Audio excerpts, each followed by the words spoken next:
All right, so as we continue on here, and we're going to zip through these last few here, but because they're somewhat self-explanatory, but again, to reiterate, your beliefs will drive your behaviors. So we're going to start with, in this part, a quote by Margaret Wheatley that says, "It's not differences that divide us, it's our judgments about each other that do."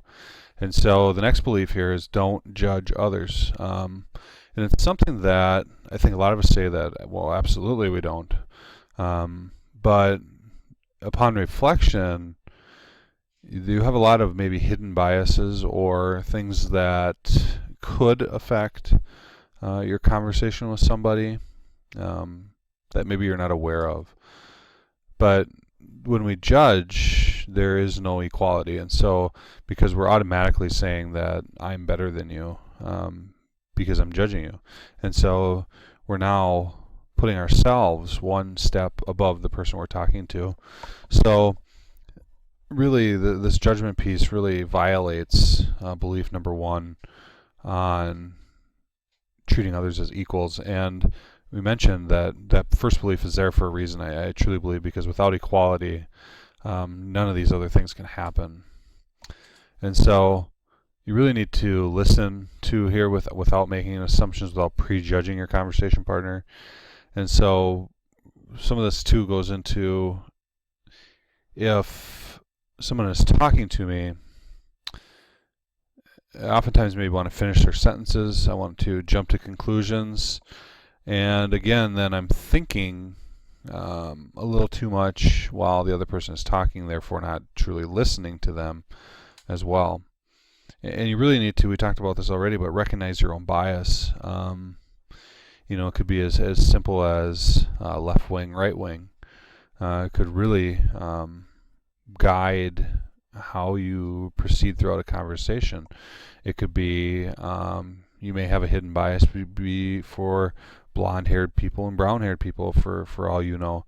And so, but being able to recognize, and those are pretty simplistic examples, but being able to recognize that I do have that bias and I am going to bring that into my conversation will help you avoid maybe going down that path in your conversation, therefore resulting in, again, those positive results we're looking for in our conversation, moving a conversation forward, getting a lot out of a conversation. And so the other part here is you need to, again, let go of the desire to give unsolicited advice.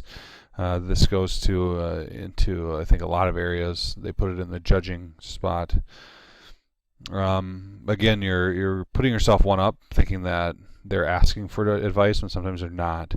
So I love this quote over on the side here that says, "Unsolicited advice is the junk mail of life." So funny, but also so appropriate. When you give unsolicited advice, oftentimes those walls will go up in a conversation and won't allow that conversation to go any further because the other person is thinking, typically, didn't ask for advice, but now you're giving it to me. And oftentimes within that unsolicited advice, you're bringing in your own stories, your own experiences, and therefore, again, creating a conversation that is about you, not about them. And selfishly kind of hijacking a conversation.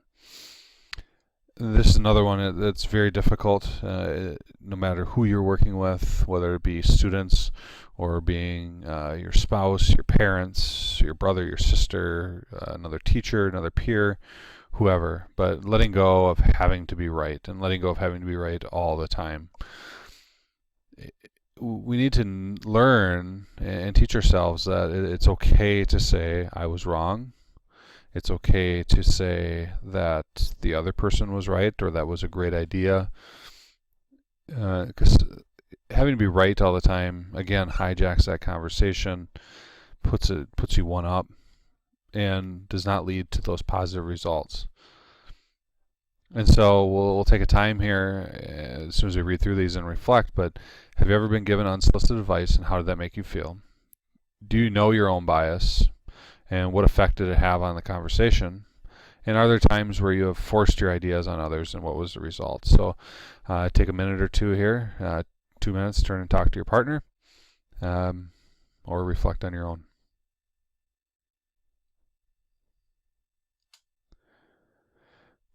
All right, so hopefully you had an opportunity there to reflect and talk about judgment, bias, unsolicited advice, things like that. And so we're gonna come into the next piece here, and we're gonna start with a quote. Dialogue is a non-confrontational communication where both partners are willing to learn from each other, and therefore leads much farther into finding new grounds together. Which brings us into one of the last couple beliefs here, is that conversation should be back and forth. We've talked about this, listening, directing conversation to the other person at least 50% of the time. Everyone should have a voice in the conversation, so it's a group of 4. Making sure that everybody's included and not being a one-on-one conversation. You can think about that when you're working with students too, even small groups of students, that it oftentimes can be you and one other student, and the other 2 are either will listen intently for a couple minutes or a couple seconds and then start daydreaming because they don't feel they are a part of that conversation.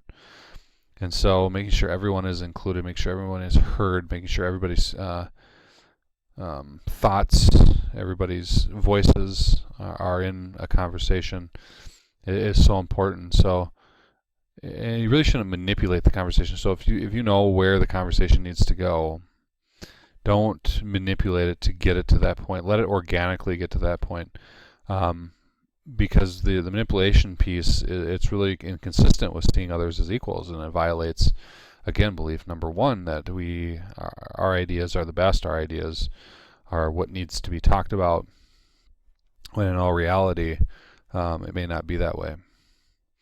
And truly believing, again, and having this belief will really drive your behavior, that all parties are shaped by the brain power of everyone in the conversation, whether it be working with students, working with teachers, working with peers, whoever, in a group conversation, that everybody brings something to that table and can really contribute to what's going to come out of that conversation. And so really believing that everyone has the brain power to get you there. Listen and learn is so important. So this goes back to the back and forth conversation, where if I'm going to give something to the kids, whether it be a new knowledge, whatever, that you'll also allow the kids to talk back with you, and it gives you that opportunity to listen and learn and have that back and forth conversation, because you will learn a whole lot, I think, by opening up, taking some of these beliefs and really grabbing onto them. You're going to learn a lot from your kids. You're going to learn a lot from other people as well. And so we'll pause the video here, and we'll take a time for reflection and turn and talk to, have you ever been in a conversation where you did not have a voice? How did it make you feel? And have you ever felt manipulated in a conversation? What do you wish the other person would have done differently? And so recognizing some of those things, so A, that maybe you can avoid doing them, and B, really allowing yourself to think about, how do I truly have a back and forth conversation? So we'll pause the video here and take your time and do that. All right. One of the last ones here, again, conversation should be life-giving. The conversation should be engaging, should be talking about things that matter. I think we've all been in those conversations where the other person maybe matters to the other person and maybe does not matter to us. It's just not an energizing or engaging conversation for both of us. Sometimes you have to live through those. But other times, if you want to be able to really get something out of the conversation, talking about something that matters to both of you, or to 3 of you, 4 of you, whatever, can really be an engaging conversation. It should be energizing, so you should be able to leave the conversation wanting to do whatever it is you talked about. And so I think we've all left those faculty meetings, whatever, for lack of a better example, where you walk out and you just feel whipped. You just feel like, oh, I can't do that. But I think on the other hand is you've also had conversations, and you've also had maybe meetings where you've walked out of and you felt very energized and ready to just go do exactly what it is you were talking about. And so thinking about what conditions were in there, in that conversation, in that meeting, that made you walk away energized and engaged. And we'll talk about that in the reflection piece a little bit. Conversation should increase your sense of well-being, make your life better. But looking at the reflection piece here, and for lack of time here, we need to kind of get through this, but is to have you ever been in a conversation that left you feeling energized and empowered? What in that conversation made you feel that way, and how can you bring those same concepts into your own conversations? And so you can pause the video here, turn and talk with your partner for a couple minutes on this question. All right, as we end here, you can look on the bottom. There will be, we'll talk about this here in a second, but you can see there's a link here. You can write this down, and it will send you to this presentation if you want it, again, for further reference. But to end here, we're gonna look at what I call the master of conversation, Mr. Rogers, and you're going to look for all 6 beliefs that he has with this young man, and we'll play it with them side by side so you can see, and the person playing the video will skip ahead to minute 3, but around minute 3, a little bit before, maybe 2:45, and watch for all of these beliefs in this conversation. I think you're going to see that actually, just by looking at the video, you can certainly tell that he sees them as equals. And so we can pause the video here, and you can press play in the and watch Mr. Rogers and see if you can see all 6 of them.